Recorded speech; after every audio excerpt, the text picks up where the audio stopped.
There's newly discovered evidence in a case for which I was previously convicted. Am I a candidate for post-conviction relief?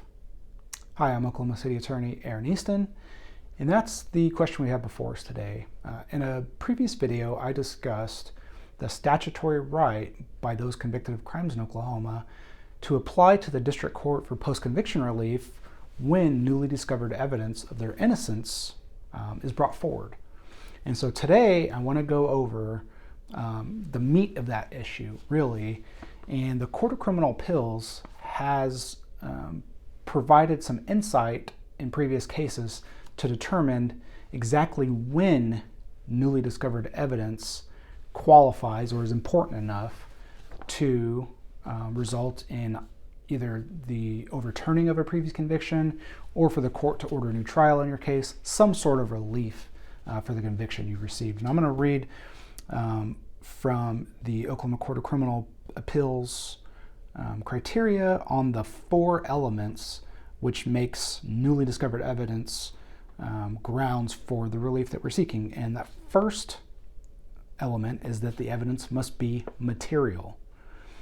The second evidence is that the newly discovered evidence, the second element is that newly discovered evidence could not have been discovered before trial with reasonable diligence. So it's not just enough that it wasn't presented at trial. The court has to determine that it wasn't presented and it couldn't have been with your trial counsel doing their reasonable diligent research. They couldn't have presented it. It wasn't available at that time.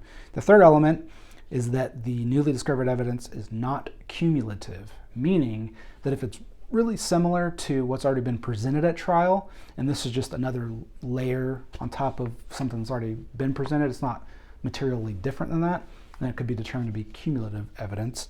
And then fourth, and this is an important part, that newly discovered evidence must create a reasonable probability that had it been introduced at trial, it would have changed the outcome, meaning it's reasonable for the court to determine that you would not have been convicted if this evidence was presented at trial.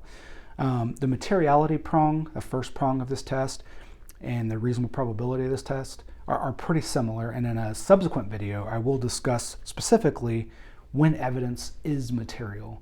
But if you're in a situation where you've been convicted of a crime in Oklahoma, whether you're still imprisoned or you've been released, and you think there's newly discovered evidence that could lead to you receiving some post-conviction relief, you're going to want to speak to an attorney privately and confidentially about your case.